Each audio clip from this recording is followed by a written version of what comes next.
a decir, este himno, ¿verdad? Estábamos cantando este himno y hace una afirmación: yo me rindo a ti. Y le soy sincero, cada vez que lo cantamos yo me pregunto si ya me rendí completamente al Señor. Y cada vez que lo cantamos, el Señor me da la gracia de acordarme que no, que todavía hay mucho que me falta por rendirme al Señor. Que si fuera esta botella de agua que prometen está 100% pura, pues yo no puedo decir eso, desgraciadamente. Si yo le dijera, le invito a una botella de agua y usted está sediento, yo creo que la va a aceptar y va a decir, sí, gracias, pero espere, le tendría tal vez que advertir y decirle, mire, esa botella tiene todo puro menos una gota. Es que de ese juguito que le sale a la basura orgánica le cayó una gota. Pero lo demás está limpio. ¿Usted se la toma? Yo tampoco. Pero eso es lo que le queremos hacer al Señor.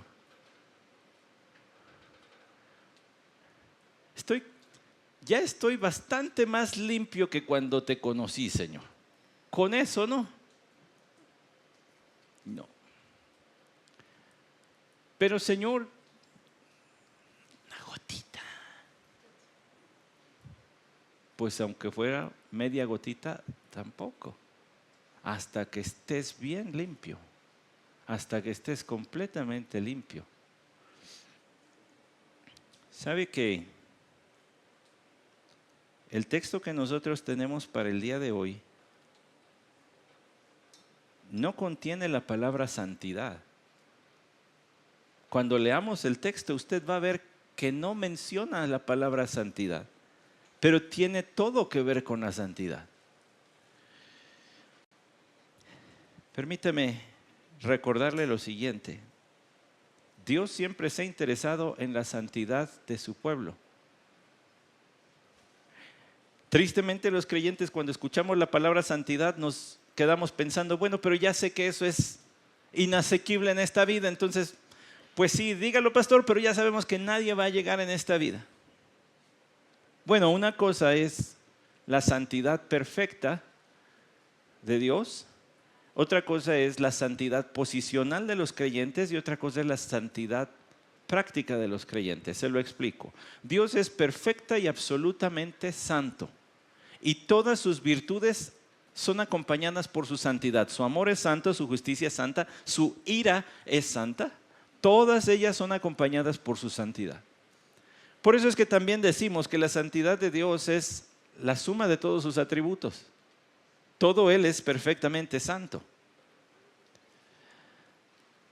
Los creyentes somos considerados santos desde que creemos en Cristo Jesús. Eso no quiere decir que no pecamos, eso quiere decir que somos escogidos para Dios y que se nos considera, por el perdón de pecados que hemos recibido en la fe en Cristo Jesús, se nos considera como ya santos, aunque en la práctica no lo somos. Y no es que Dios se engañe a sí mismo, es que lo que hace es adjudicarnos los méritos de Jesús a nuestro favor. Por eso nos considera santos. Aunque en la práctica no lo somos, la persecución del creyente, aquello por lo cual prosigue y se esfuerza todos los días, es para agradar a Dios más y más y más y más. No tomamos la gracia de Dios en vano para entonces revolcarnos en el pecado y decir, bueno, pues que me va a perdonar de todas maneras, demos rienda suelta aquí a todo. No, al contrario, como ya me perdonó, entonces ya no le quiero volver a ofender. Dios siempre se ha interesado en la santidad de su pueblo. Al hombre que Dios escogió para fundar su nación, le dijo en Génesis 17:1, anda delante de mí y sé perfecto. Ese fue Abraham. Al inicio, por decirlo así, de la nación, ahí estaba Abraham con el mandato de ser santo. Cuando el Señor sacó a su pueblo de Egipto, al pueblo de Israel, lo primero que les dijo fue, ustedes me serán una nación de sacerdotes y gente santa, en Éxodo 19, 6. En Levítico, cuando les dio las instrucciones para que los sacerdotes y los levitas ministraran delante del Señor, les dijo: sed santos porque yo soy santo. Levítico 11, 44 y 45. 5 veces en el libro de Levítico usted encuentra la frase: sed santos porque yo soy santo. Cuando el pueblo se iba a internar en la tierra prometida, le estoy hablando de inicios, el inicio de la nación con Abraham, el inicio de la nación propiamente en el Éxodo, allí en el Sinaí, sean santos. El inicio del sacerdocio levítico, sean santos. El inicio de la conquista de la tierra prometida, Josué 3:5 dice: consagraos porque el Señor mañana hará grandes maravillas entre vosotros. Ese es Josué 3:5. En tiempos de Samuel, es decir, ya entramos hacia los tiempos de los reyes, dice primer libro de Samuel 2:2: porque no hay santo como el Señor. Y primer libro de Samuel 15:22: la obediencia es mejor que el sacrificio. Siempre al inicio de una nueva etapa, Dios recuerda su santidad. Siempre, siempre, siempre, siempre. Y permítame decirle, en el Sermón del Monte el Señor dijo: sed vosotros perfectos porque vuestro Padre que está en los cielos es perfecto. No le bajó. Y cuando inició la iglesia no le bajó. No dio concesiones como para decir: bueno, eso fue el Antiguo Testamento, ahora vamos a llevarnos la más tranquila, ya estamos en la gracia, más tranquila. No le bajó. Ahora sí, abra sus Biblia en Hechos capítulo 5, versículos 1 al 11, que es el texto que continúa de lo que nosotros vimos la semana pasada. Obviamente en el capítulo 4, de los versículos 32 al 37. Y vimos cómo el pueblo traía, bueno, el pueblo no, el pueblo cristiano, si acaso, la iglesia traía, ¿verdad?, para las necesidades. Ya era una práctica común vender de lo que tenían para subsanar las necesidades de otros. Un ejemplo que sale de entre la superficie en la pluma de Lucas es el ejemplo de Bernabé, que trajo una propiedad probablemente muy, muy costosa, ¿verdad? Porque él era natural de Chipre y dice el pastor Evis Carballosa, y allá había minas de cobre, entonces era cosa muy buena, era una propiedad muy valiosa, y la vendió y lo trajo a los pies de los apóstoles.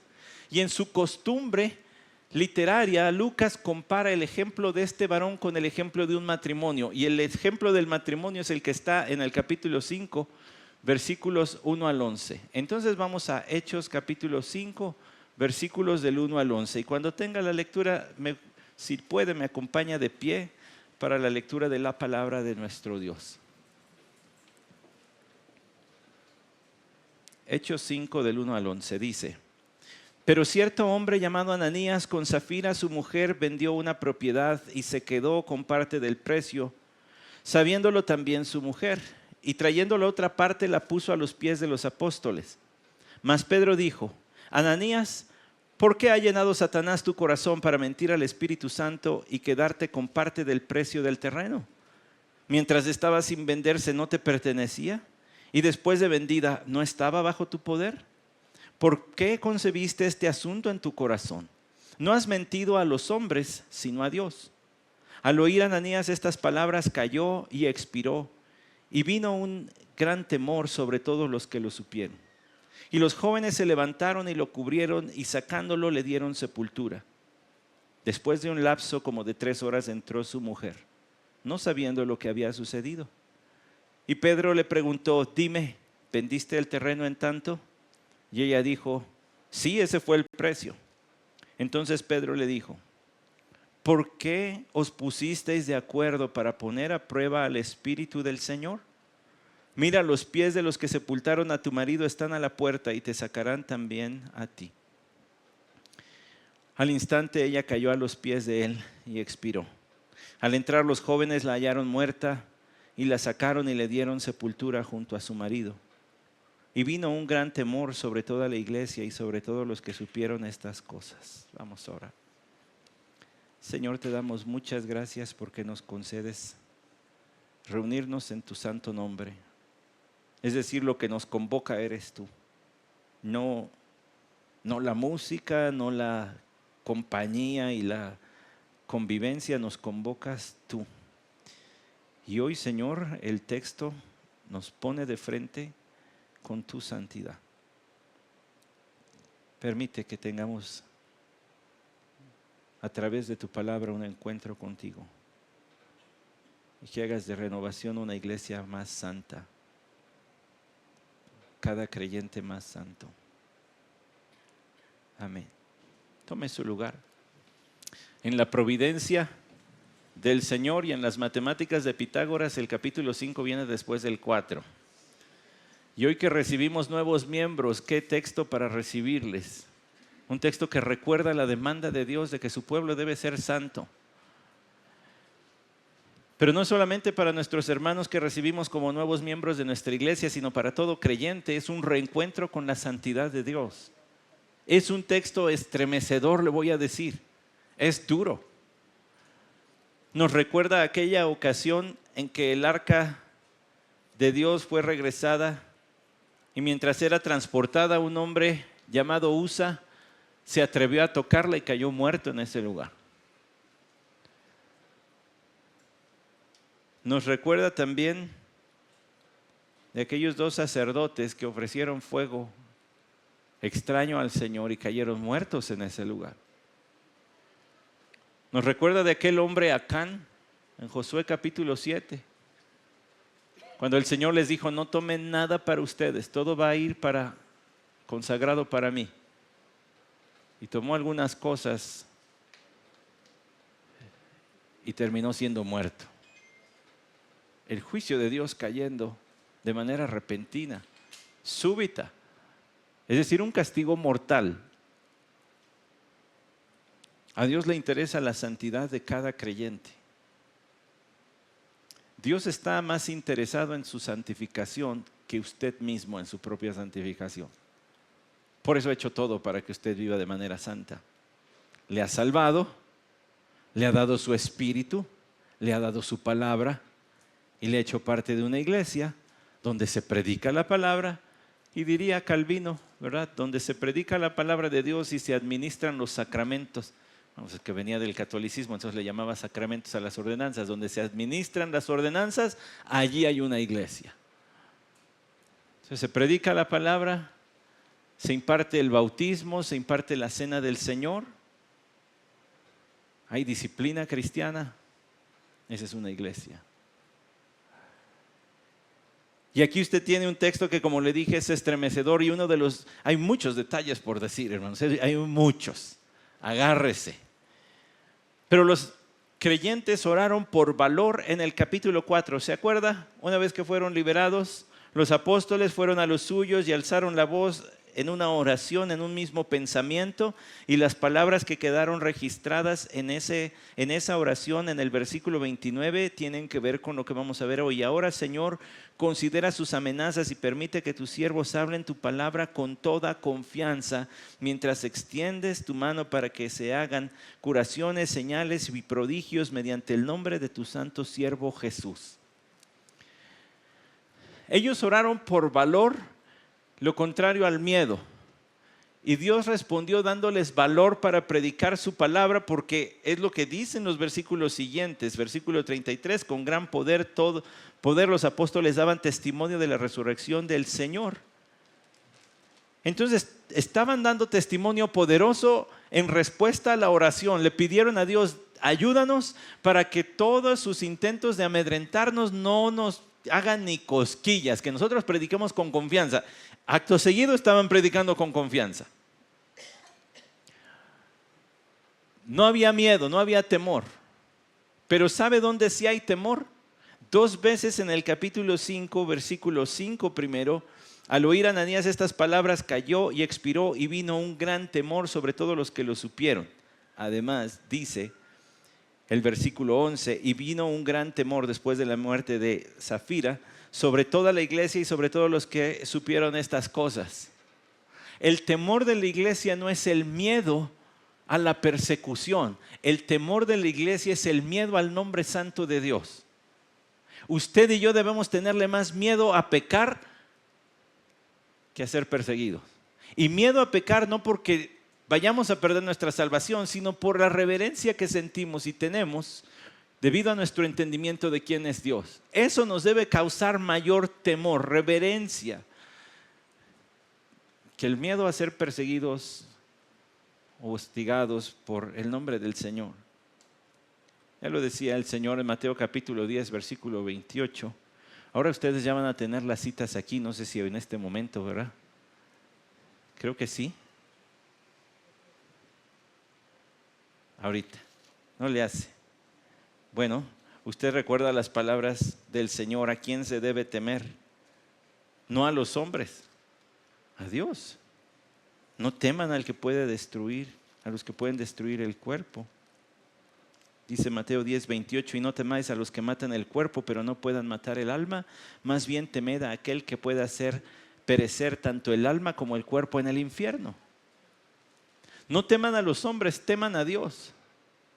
Y la iglesia en Hechos, capítulo 5, temió a Dios ante la demostración de su santidad.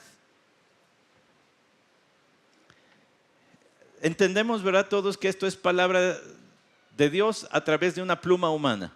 Pero también entendemos que la inspiración divina no anuló la personalidad y las habilidades de cada autor. Entonces, quienes son expertos en esas cosas dicen el idioma griego que empleaba Pablo en sus cartas era más elevado que otros. Y Pedro era un sencillo pescador, entonces allí habría un gran contraste. Pero Lucas era un médico y tenía más educación que Pedro y que Juan, que eran pescadores. Tal vez no tanta como el apóstol Pablo, pero sí tendría una buena educación. Quiero decirle algo. El texto que dice allí, versículo 9, es clave para entender el relato de Lucas en estos 11 versículos. Entonces Pedro le dijo, ¿por qué os pusisteis de acuerdo para poner a prueba al Espíritu del Señor? Es decir, ¿por qué te pusiste en una mente con tu esposo para tentar al Señor? Ponerse de acuerdo implica el tener una misma mente, esposo y esposa. Y en la pluma de Lucas, el relato de uno es casi idéntico al otro. Casi idéntico. Y vino y Pedro le hizo una pregunta y este contestó mal y se murió y se lo llevaron. Y vino la mujer y le hizo Pedro una pregunta y esta contestó mal y se murió y se la llevaron. Bueno, pues el paralelismo que hay entre estas dos muertes nos propone una casi repetición del texto. En la pluma de Lucas hubo un esfuerzo bajo la inspiración de Dios de dejar bien en claro que fue tan culpable el esposo como la esposa delante de Dios. Y yo sé que allí hemos estado hablando de la familia llena del Espíritu Santo y todo. Sí, el esposo debió haber sido el primero en reaccionar de su estupor, de despabilarse y decir, a ver, espérate, amada, ¿qué estamos haciendo? Pero Lucas le da el mismo peso al uno y al otro y le voy a decir en qué se nota. Se me ocurrió hacer esto y dije, bueno, pues a ver si es tanto el parecido. En el idioma original, Lucas empleó 90 palabras para la historia de Ananías y empleó 87 palabras para la historia de Safira. Es decir, casi puso el mismo número de palabras para decir tan culpable fue él como tan culpable fue ella. Lo cual es tremendo. Porque tuvieron el mismo desenlace. Porque tuvieron el mismo origen de su pecado. ¿A quién se le ocurrió la idea? ¿Quién sabe? Pero los dos debieron reaccionar.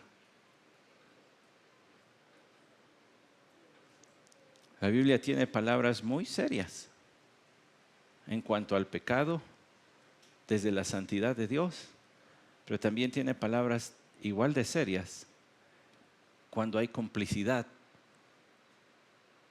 Porque ¿quién hizo tropezar al otro? ¿Ella a él o él a ella? En silla de escarnecedores no se ha sentado, no anda en el camino de los pecadores. ¿Se acuerda del Salmo 1? Bienaventurado el varón que no anduvo en consejo de malos, ni estuvo, ni en silla de escarnecedores se ha sentado. Es decir, aquella unión que Dios dio a este hombre y a esta mujer, que debió haber sido, dirían los expertos en ciencias, una unión simbiótica donde se benefician mutuamente, uno al otro se están beneficiando. Aquí se perjudicaron. El propósito del matrimonio de representar a Cristo y a la iglesia no se vio reflejado, al contrario, terminaron siendo emisarios de Satanás. ¿Vio lo que le dice? ¿Por qué llenó Satanás a Ananías?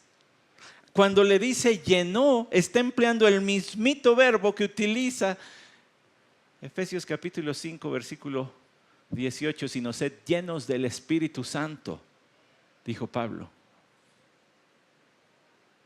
Ahora, que si Pedro sabía de este asunto, ¿no? ¿Se acuerda que dijo con palabras que están enmarcadas en oro? No en mi casa, pero en algún lugar yo me supongo que sí. Tú eres el Cristo, el Hijo del Dios viviente. Sí, pero bájese unos versículos y el Señor dice, voy para Jerusalén. Y Pedro le dice, no. Y el Señor le respondió, ¿qué? Ponte atrás de mí, apártate, Satanás. Pedro entendía de estas cosas. Pedro entendía de estas cosas porque también el Señor le dijo, Satanás ha pedido tu alma para zarandearla. Pero una vez que eso pase, ve y apacienta mis ovejas. ¿Se fija? El texto está lleno de estos detalles. Es que lo que estaba en juego era la santidad de Dios, hermanos. No era para menos. Dios tenía que mostrar su brazo poderoso para reivindicar su santidad. No me agarren de juego. No se les ocurra agarrarlo de juego. En toda la historia de la iglesia, Hechos 5 del 1 al 11 es el primer caso de disciplina. Y empezó arrasando, con muerte. El apóstol Juan decía, hay pecado que es de muerte. Este pecado fue de muerte.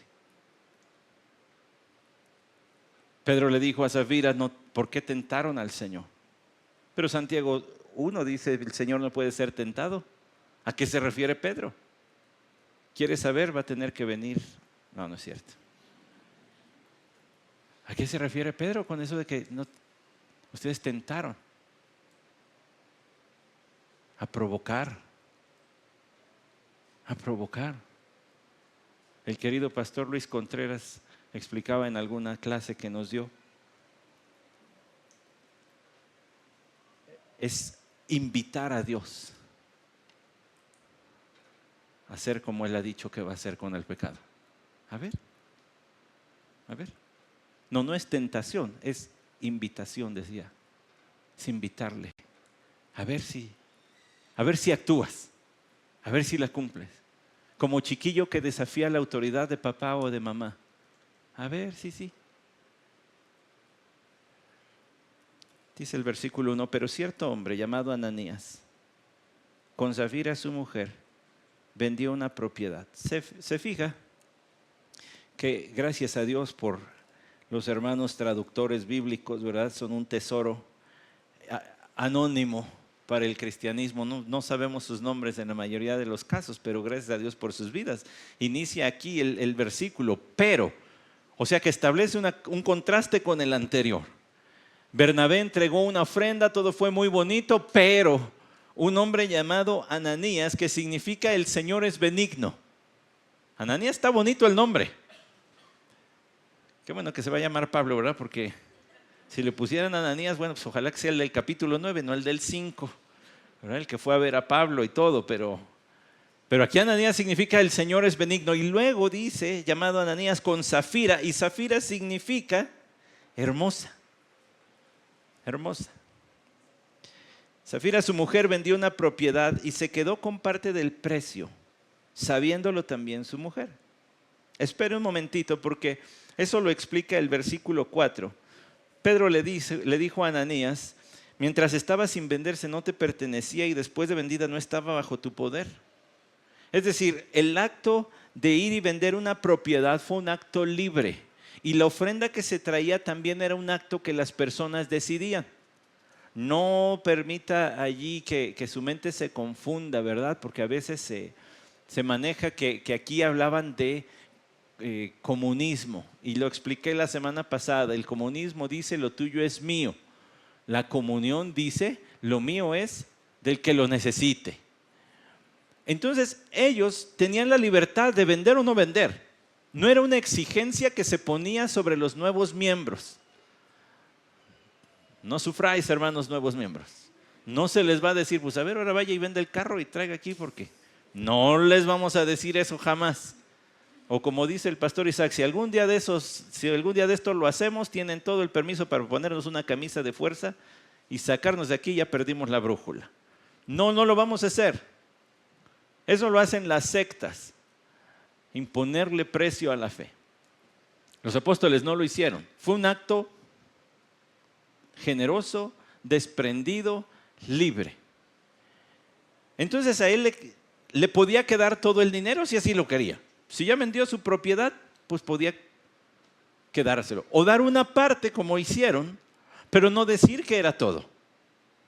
Entonces el versículo 2 establece claramente pues que vendieron esto por su propia voluntad, no había presión de parte de nadie, ni de los apóstoles, ni de nadie, y la puso a los pies de los apóstoles. Usted se acuerda que decíamos la semana pasada esto de poner a los pies de los apóstoles era un acto de confianza. Ustedes lo van a administrar, yo no sé cómo, pero ahí está para que se utilice como tenga que usarse. Versículo 3, mas Pedro dijo a Ananías, ¿por qué ha llenado Satanás tu corazón para mentir al Espíritu Santo y quedarte con parte del precio del terreno? ¿Cómo supo Pedro esto? Bueno, usted puede leer desde quien dice, Dios le permitió conocimiento, le reveló, esto es una mentira. ¿Y por qué señaló abajo? Pues porque le dice más adelante a su esposa, vendiste el terreno en tanto en el versículo 8 y la semana pasada expliqué eso. No menciona la cantidad, sino como lo traían a los pies, quizá Pedro le decía, aquí está. Esta bolsita esto es el precio. Lo traían a los pies y era notorio y era además un acto libre y era además también un acto de confianza, pero Ananías le dijo, ¿por qué? ¿Por qué mientes, Ananías? Para mentir al Espíritu Santo y quedarte con parte del precio del terreno. Él podía haber traído lo que quisiera, pero que no hiciera parecer que eso era todo. Ahora, o se lo reveló el Señor, o como esto era algo que estaba ocurriendo con cierta frecuencia, y decíamos la semana pasada, ya se había convertido en un hábito, una forma de comportarse de los hermanos. Si surgía una necesidad, alguien vendía algo y lo traía. A lo mejor también ya Pedro tenía más o menos idea de cuánto traían cuando se vendía un terreno y de cuánto traían cuando vendían una vaca. Habría una diferencia sustancial. Entonces, no sé cuál sea. Usted puede inclinarse a uno u otro lado. Alguien pudiera decir, bueno, sí, pero también los apóstoles Dios les llegó a revelar. Pues si usted quiere pensar que así fue, está bien. Pero a lo mejor fue simplemente ver la cantidad allí, ¿verdad? A lo mejor simplemente fue ver allí cuánto estaba puesto. El problema no es ese. El problema es que Pedro ve en este acto no una mentira a los hombres, sino una mentira al Espíritu Santo. ¿Por qué no dijo, por qué has mentido contra el Señor Jesucristo? ¿O por qué no dijo, por qué has mentido contra el Padre? ¿Por qué dijo específicamente, por qué has mentido contra el Espíritu Santo? Bueno, Pues aquí también puede haber algunas posturas válidas. De estas, ahorita le digo cuál es lo que pienso yo, pero son válidas las que le voy a decir. Número uno, que este matrimonio eran verdaderos creyentes que habían tenido el testimonio del Espíritu de Dios diciéndole: no lo hagas, no le hagas, lo hiciste. Que les había estado redarguyendo de pecado, como dijo el Señor Jesús que haría. El Espíritu nos convence de pecado, nos hace ver que estamos alejándonos de Dios. Entonces ellos podían haber estado rebelándose, mintiendo contra el Espíritu de Dios. Otra forma de ver este mentir contra el Espíritu de Dios es porque también en ellos estaba, en los apóstoles y demás iglesia, estaba el Espíritu de Dios. Nos estás queriendo hacer ver que tu sacrificio y entrega es absoluta, pero no es así. Estás mintiendo contra los otros que también tenemos al Espíritu de Dios.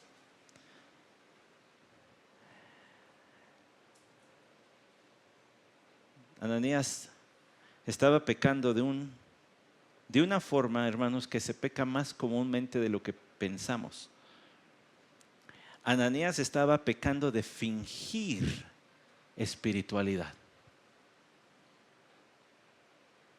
Estaba mostrándose como Bernabé, pero no tenía el corazón de Bernabé. Mentir contra el Espíritu Santo es también mentir en cuanto a su obra en mí. Soy esto, pero en realidad no lo soy. Y se puede mentir mucho así. Y lo he dicho y usted lo ha escuchado en otros lados. Nos preguntamos uno al otro: ¿cómo estás, Benjamín? Bendecido. ¿No? Bueno, él no lo dice así, pero yo sí lo dije así. Bueno, él me pregunta a mí, yo: ¿cómo está, pastor? Bendecido, gloria a Dios. Con esas heces largas. No sé, creo que son más espirituales los que le hacen así.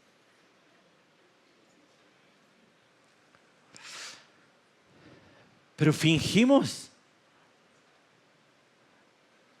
En la iglesia donde crecí había una buena intención. Nos pasaban lista en la escuela dominical y bueno, pues era obvio, ¿verdad? Pues ni que fuéramos tantos, pero ahí nos ponían que habíamos asistido a la escuela dominical, que si habíamos llegado temprano o tarde y cuántos capítulos habíamos leído. Y yo sé que la intención era, pues, vamos a conocer para ayudarte a leer más tu Biblia, ¿verdad? Pero si te tocaba el hermanito en tu clase que llegaba y decía: me leí todo el libro de los Salmos en un día, y luego leí, no, pues ya estuvo. Entonces ya te sentías terrible de decir: no, pues yo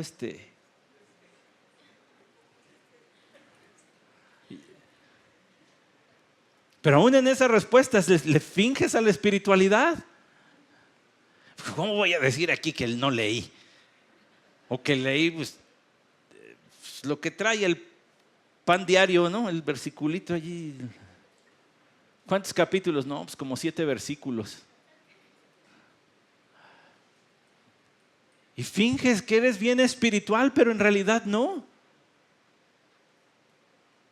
Qué terrible delante de Dios es el fingir espiritualidad y no ser lo que dices. A Ananías le costó la vida.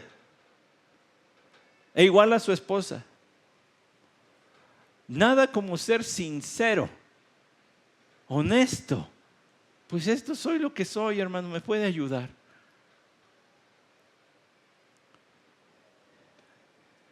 ¿Por qué has mentido? Pero necesitábamos ir allí.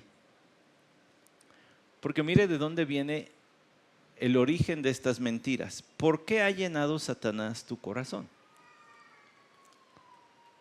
Nuestro Señor Jesucristo habló de Satanás como el padre de mentiras. No solo las mentiras que se dicen con la boca, sino las que se fingen con todo el ser, no provienen de Dios.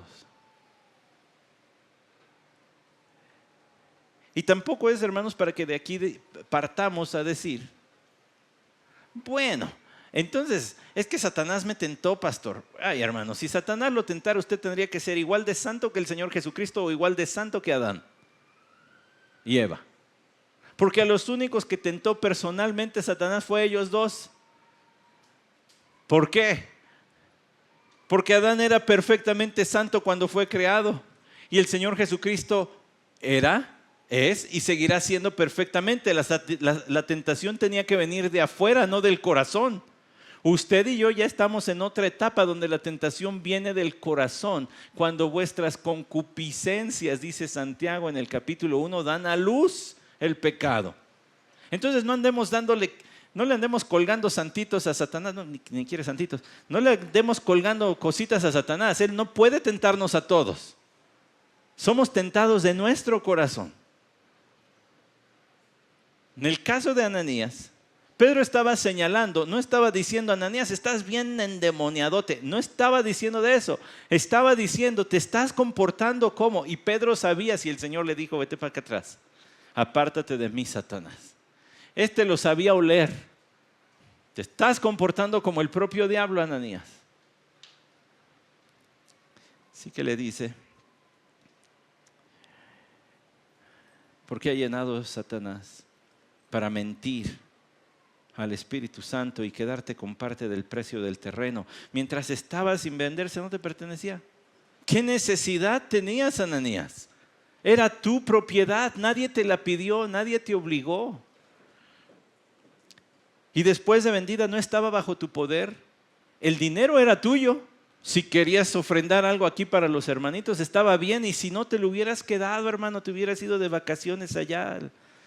Pues no sé a dónde se iban de ellos de vacaciones, pero te hubieras ido. Era tuyo. ¿Por qué concebiste este asunto en tu corazón? No le echó la culpa a Satanás, se lo echó a su corazón. Y lo terrible, hermanos, es que junto con su esposa convino en hacer esto. ¿Arrastró él a ella? Probablemente, pero no sabemos. Ambos se comportaron igual, se pusieron de acuerdo. No has mentido a los hombres, sino a Dios.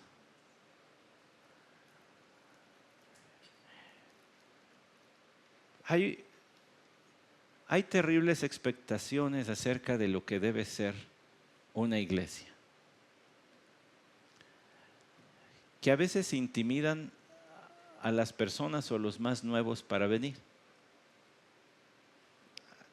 Había una familia frente a un sitio de reunión, un templo, al que escuché a la mamá de esa familia decir un día, le agradezco la invitación, pero no vamos a ir ahorita. Deje que arreglemos unos asuntos que tenemos en la familia. Mis hijos andan en un montón de cosas. Ya que arreglemos, vamos. La idea es que tú tienes que ser perfecto para entrar por esa puerta. O que no tienes que ser tan malo como eres para entrar por esa puerta. Pero lo que dice la gracia es, venid a mí todos los que estáis trabajados y cargados y yo os haré descansar. No necesitas ser perfecto y no necesitas tener todos tus asuntos arreglados. Necesitas tener una desesperación por Cristo Jesús. Hambre de justicia divina para perdonar tus pecados. Eso es lo que necesitas, no ser perfecto. Pero luego cuando ya somos creyentes pareciera que cargamos la misma expectación. Hombre, ¿qué se va a decir si les digo que toda la semana tuvimos problemas mi esposa y yo? Hombre, ¿para qué les digo a los hermanos? ¿Para qué les digo a los hermanos que ahí en el trabajo me agarré a gritos con la gente? No, ¿para qué les digo? ¿Cómo me voy a ver? Pues se va a ver como uno más. No somos figuritas de Precious Moments. ¿Saben cuáles son, verdad? Esos bebecitos que están ahí dibujados muy tiernos. No, hermanos, somos pecadores redimidos por la gracia de Dios, pero el fingimiento de espiritualidad no nos sirve para nada. Porque entonces no me deja acercarme a ayudarte. Hombre, pues si estás tan bien, ¿para qué me acerco, verdad? No necesitas ahorita de mí, necesita alguien más, pero no solamente mío como pastor, sino de unos a otros. Pues yo hablé con él y dice que está bien. Pastor, pues me extraña, yo le había preguntado y pues no, todo bien, hermano, todo bien, aquí bendecido, dando testimonio. Pues testimonio de qué? La sinceridad en las relaciones cristianas, mira estos cómo terminaron. Pero el origen está en el corazón. Al oír Ananías estas palabras, cayó y expiró. El idioma original allí del versículo 5 es muy claro, hermanos, porque es al instante. No fue que, ahí le coincidió con un infarto súbito, fulminante, como dicen los médicos, ¿verdad? Sí, ¿verdad? Son esos términos. Pregunta aquí, hermano médico. No, allí, pues sí, pues qué casualidad que a la esposa también. Al oír las palabras de Pedro en ese momento, pero algo que es muy, muy estremecedor, hermanos, dice el versículo 6, ahorita les comento de la segunda parte del 5, y los jóvenes lo levantaron y cubrieron y sacándolo le dieron sepultura. Ojo, no dice que había un comité funerario para los mentirosos. Lo que dice es que allí había algunos jóvenes y quizá por su vigor y fortaleza pues fueron los primeros en decir, pues nosotros lo cargamos, porque cargar un cuerpo inerte a un cuerpo de un muerto, hermanos, es pesadísimo. El vivo como que ayuda. ¿Quién sabe en qué consiste eso? Pero el vivo como que ayuda. Cuando uno carga un féretro es pesadísimo. Entonces llegaron ahí algunos jóvenes, pero lo que le quiero decir es cuando dice, se levantaron y lo cubrieron, esa expresión lo cubrieron, habla de que lo envolvieron. Entonces es como si Ananías se haya desplomado tan súbitamente que sus extremidades hasta quedaron abiertas. Entonces lo recogieron, lo envolvieron y lo sacaron. No, esta no es la muerte de Jezabel, que hasta terminó comida por un perro. Yo sé, pero habla de una muerte súbita, grotesca, inesperada, por el poder de Dios, debido a que la santidad de Dios estaba siendo atacada. Es que el asunto de este texto no es asombrarnos, es decir, oye, pues agua. Es que usted reflexione en la santidad de Dios. Estábamos cantando hace ratito, a ti me rindo. ¿Ya se rindió? ¿O es una botellita de agua con una gotita de agua de cloaca?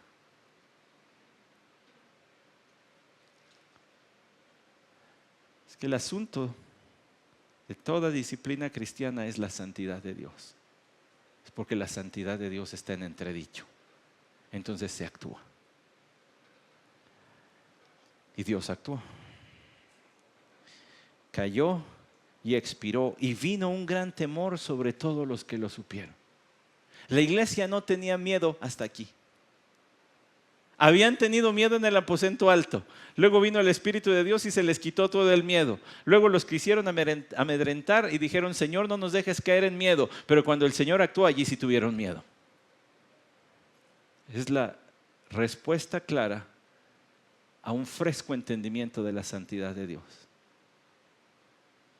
No se va a andar con juegos, no se va a andar con cosas.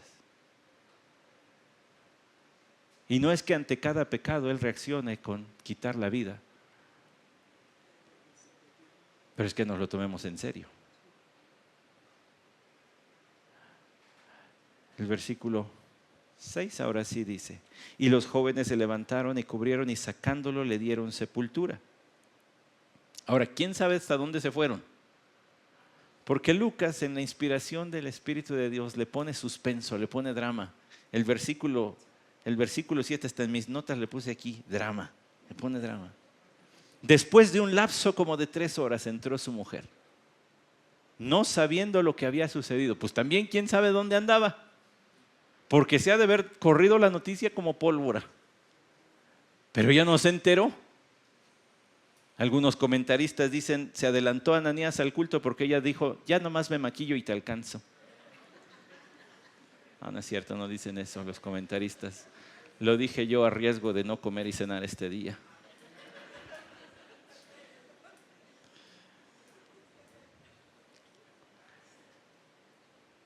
Pero ya se dio cuenta, ¿verdad? Que en el versículo 10 dice, al entrar los jóvenes, la hallaron muerta.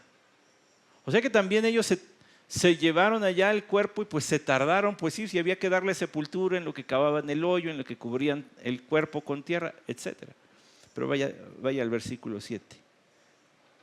Después de un lapso como de 3 horas entró su mujer no sabiendo lo que había sucedido y Pedro le preguntó, dime, ¿vendiste el terreno en tanto? Probablemente señalando todavía al dinero. Y ella dijo, sí, ese fue el precio. Terrible, terrible. En la providencia de Dios esta mujer no escuchó. Si hubiera escuchado de su esposo, a lo mejor hubiera dicho, no, ahí muere.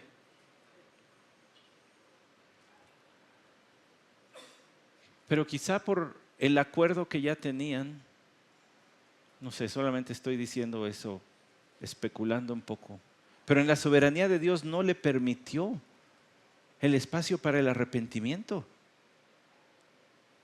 Quizás si ella hubiera escuchado el temor de morir, le hubiera dicho, no, eso es nada más parte. Si quieres, ahorita te traigo lo demás. Pero eso no hubiera sido verdadero arrepentimiento. Charles Spurgeon dice en alguno de sus sermones, el ladrón que teme a la autoridad no está arrepentido, simplemente no quiere ser castigado. El arrepentimiento es una renuncia a hacer lo que pensaba yo hacer o que ya había hecho. Esta mujer hubiera reaccionado por miedo y ya, pero no hubiera sido arrepentimiento. Solamente el Señor concede arrepentimiento. Solamente el Señor concede la tristeza. Dice segunda carta a los Corintios, la tristeza que proviene de Dios conduce al arrepentimiento. Solamente Él. Entonces ella llega así sin saber nada y Pedro le dice, ¿vendiste en tanto? Y ella responde, sí, ese fue el precio. Y Pedro se va directo al tema. Entonces Pedro le dijo, versículo 9, ¿por qué os pusisteis de acuerdo para poner a prueba al Espíritu del Señor? ¿Por qué? La pregunta, hermanos, es ¿por qué? Examinar los motivos del corazón. El asunto no estaba solamente en el acto, es ¿qué te motivó a hacer eso? Y el problema con todo pecado es que viene desde un motivo interior. La religión trata de regular la conducta externamente. No hagas. Pero el Evangelio cambia el interior y te da nuevos motivos, nuevos deseos, dirían los puritanos, nuevos afectos para con Dios. Y entonces va rompiendo los motivos de tu corazón que te conducen al pecado para conducirlos a la santidad, al temor del Señor. Yo me pregunto, ¿eso está haciendo el Evangelio en mi corazón? ¿Eso está haciendo en su corazón? ¿Está acabando con los motivos y deseos detrás del pecado? Porque déjeme decirle que regular la conducta, eso es fácil. Le entrego una lista de no. Pero ¿dónde viene el anhelo? ¿Cuántas veces el Señor repite desde el Antiguo Testamento para que me ames y guardes mis mandamientos? Que me ames y guardes mis mandamientos. Viene desde el interior, desde el amor a Dios, desde lo profundo del corazón, desde la base de los sentimientos y de la voluntad que es el corazón en la Biblia. ¿Por qué? Zafira, ¿por qué? El asunto no es solamente lo que hicieron, sino el motivo que tenían para poner a prueba al Espíritu del Señor. Y entonces ya le llegamos casi al otro lado del texto. Para poner a prueba. ¿Qué quiere decir probar al Espíritu del Señor? Es ver cuánto se puede desviar uno sin que Él lo castigue. Equivale a retarlo, a ver si Él va a cumplir su palabra o llevarlo hasta los límites del juicio, diría John Balfour. Vamos a ver si cumples tu palabra. A ver si sí es cierto. Y a lo mejor esa no es la actitud ni el pensamiento, pero sí es la forma en que se llevan a cabo las cosas. Por supuesto que le dice el Espíritu del Señor, y eso apunta a que tanto el Espíritu lo recibieron de parte del Señor. El Señor Jesucristo dijo: y enviaré, el Padre enviará otro Consolador, pero eso también apunta a que es el Espíritu del Señor, es decir, el Espíritu también es el Señor. ¿Se acuerda de Isaías 61:1? Lectura que hizo el Señor en la sinagoga: el Espíritu del Señor está sobre mí y me ha enviado para esto y esto y esto. En el libro de los Jueces, la frase el Espíritu del Señor aparece en repetidas ocasiones. Una de ellas, Jueces 6:34, diciendo que el Espíritu del Señor vino sobre Gedeón. Y cada que levantaba un nuevo juez, dice: el Espíritu del Señor vino sobre él. El Espíritu del Señor. Es el Espíritu del Señor. En la mente judía, y aquí tiene que acompañarme, en la mente judía, pensar en el Espíritu del Señor los llevaba al Antiguo Testamento. Estamos en un nuevo pacto, pero Dios sigue siendo el mismito. Estamos en el nuevo pacto en la sangre de Jesucristo, pero el Señor sigue siendo el mismo. Pregúntale a Usa, el que tocó el arca, a ver cómo le fue. Pregúntale a Can, a ver cómo le fue. Pregúntale a Nadab y a Abiú, los sacerdotes, hijos de Leví, que ofrecieron fuego extraño, a ver cómo les fue. No toques la santidad de Dios. Lo curioso, hermanos, es que Pedro nunca dice: pecaste contra la santidad del Señor. La santidad es un atributo de Dios, pero Pedro señala: pecaste contra el Señor, contra la persona, el Espíritu Santo. Se lo dijo a Ananías y se lo dijo a Zafira. Pecamos contra una persona, no contra una cosa. Y por supuesto que el pecado de uno va a afectar a toda la iglesia, pues sí. Va a tener consecuencias. No queda así, nada más. Pero dice aquí: mira, los pies de los que sepultaron a tu marido están a la puerta y te sacarán también a ti. Estos pobres jóvenes, estos muchachos, ¿verdad?, venían asoleados y empolvados todavía con la pala al hombro como los enanos de Blancanieves. Otra, vámonos. Apenas llegaron de sepultar al esposo. Qué tristes palabras, las últimas palabras que escuchó Zafira.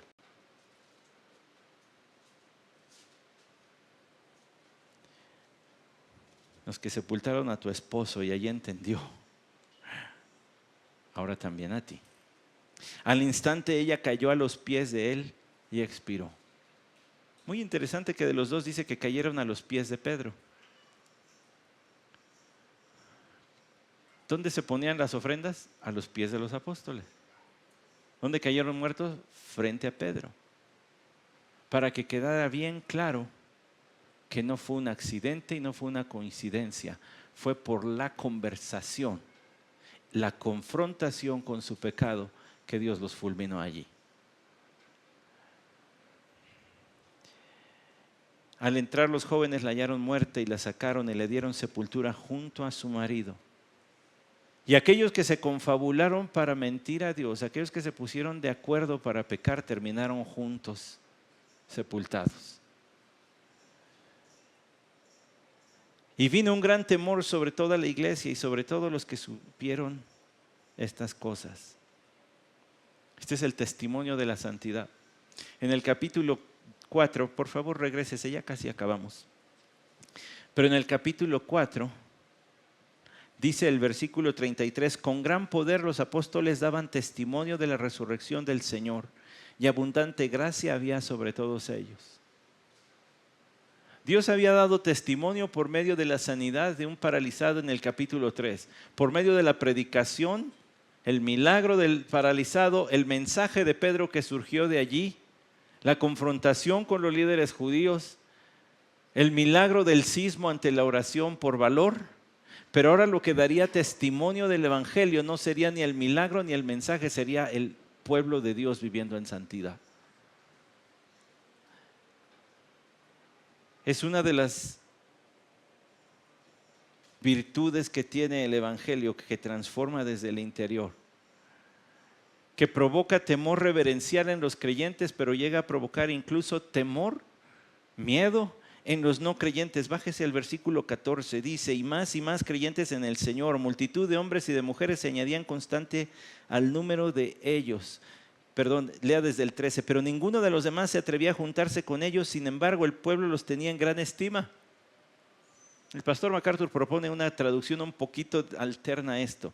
Pero ninguno de los demás se atrevía a juntarse con ellos, aunque el pueblo los tenía en gran estima. Los que no se atrevían a juntarse con ellos eran no creyentes, que los consideraban, son bien buenas personas, pero estos algo tienen, que ya salieron de allí 2 muertos. Seguramente el testimonio del Evangelio era tan impactante que decían: qué bueno es tener gente de esta, qué bueno es tener gente como esta. ¿Sabe lo que ellos estaban atestiguando? La ley encarnada. Lo que nadie podía cumplir, ahora los creyentes lo estaban viviendo por el poder del Espíritu Santo. Y decían: qué bueno es tener gente así, pero no, me han invitado, pero no, quién sabe. Estuve en Colombia en el 2001 y tuve un día de descanso, entonces fui a un tour que daban, había que subirse a una lanchita. Pues cuando está uno joven se mete por donde quiera, ¿verdad? Yo y digo: ay, estaba bien chafita la lanchita. Ahí andaba yo navegando, pero la guía de turista sacó un libro para contestar y sacó una Biblia y se sentó allí y empezó a contestar sus preguntas con la Biblia. Y me acerqué a ella, pues estaba mi asiento cerca, y le dije: oye, ¿usted es cristiana? Y me dijo: no. Ah, perdón. Dice: no, dice, no pasa nada. Es que yo no merezco ser llamada cristiana. Apenas creí hace poco en el Señor, todavía me falta mucho. No me merezco eso.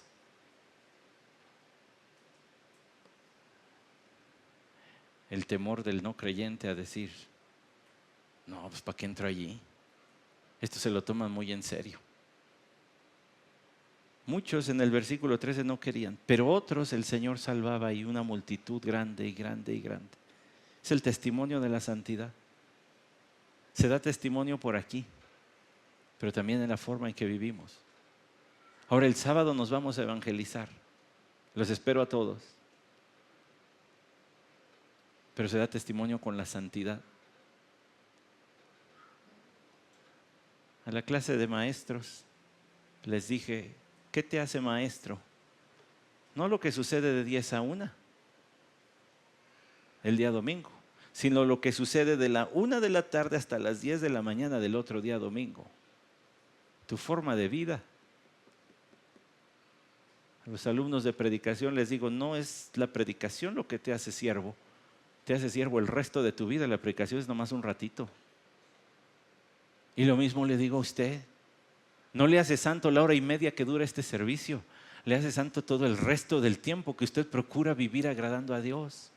Y Dios se lo toma en serio. Y cuando su iglesia empezaba, les dio una probadita. Es un nuevo pacto, por eso el mismo Dios. No se anden con medias juegos, no se anden con medias tintas. O es todo o es nada. Y con Cristo o es todo o es nada. Que sea todo. ¿Sabe qué? El segundo libro de Samuel, capítulo 12, versículo 7, dice lo siguiente: entonces Natán dijo a David: tú eres aquel hombre. ¿Se acuerda? El pecado de David con Betsabé, su asesinato de Urías. Tú eres aquel hombre, así dice el Señor Dios de Israel: yo te ungí rey sobre Israel y te libré de la mano de Saúl. Yo también entregué a tu cuidado a la casa de tu Señor y a las mujeres de tu Señor, y te di la casa de Israel y de Judá. Y si eso hubiera sido poco, te hubiera añadido muchas cosas como estas. ¿Por qué has despreciado la palabra del Señor, haciendo lo malo a sus ojos? Has matado a espada a Urías, Eteo. Has tomado su mujer para que sea tuya, y lo has matado con la espada de los hijos de Amón.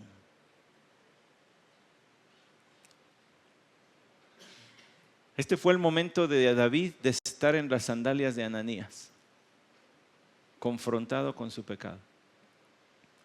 Escuche la paráfrasis de Henry Blackaby de estos versículos. David, te ungí rey sobre Israel y te libré de la mano de Saúl. David, no escapaste porque tenías mayor capacidad para escapar de las manos de Saúl. Yo personalmente intervine y te protegí de Saúl. Te di la casa y las esposas de tu amo bajo tu cuidado. Y si eso hubiera sido poco, hubiera hecho mucho más por ti, David. No hay nada que yo te hubiera negado. Ahora bien, pecaste a pesar de toda mi bondad hacia ti. Eso, David, hace que tu pecado sea mucho más grotesco que el de cualquier otro, porque nunca había hecho yo esto por nadie más. Y aunque hice todo esto por ti, David, cuando pecaste, lo hiciste con conocimiento de lo que yo ya te había dicho en mi palabra. Fin de la cita. Cuando usted y yo pecamos, hermano, lo estamos haciendo en el escenario de la bondad de Dios para con nosotros y con conocimiento de causa.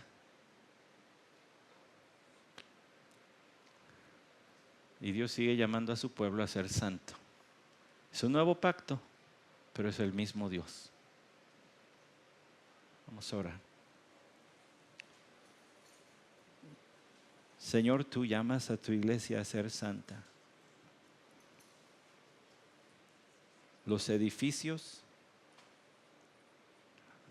los materiales, herramientas, equipos que empleamos, los medios de comunicación que usamos, nada de eso, los números que se incrementen, nada de eso sustituye tu demanda de santidad personal.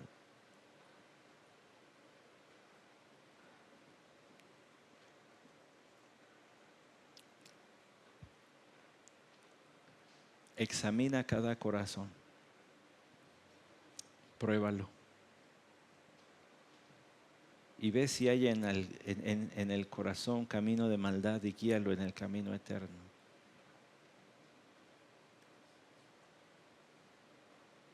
En tu presencia se oye todo el tiempo: santo, santo, santo, santo, santo, santo, santo, santo, santo, santo, santo, santo.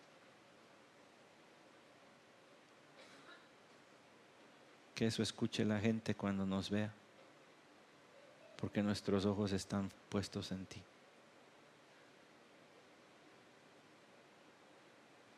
Examina nuestro corazón, prueba nuestros pensamientos.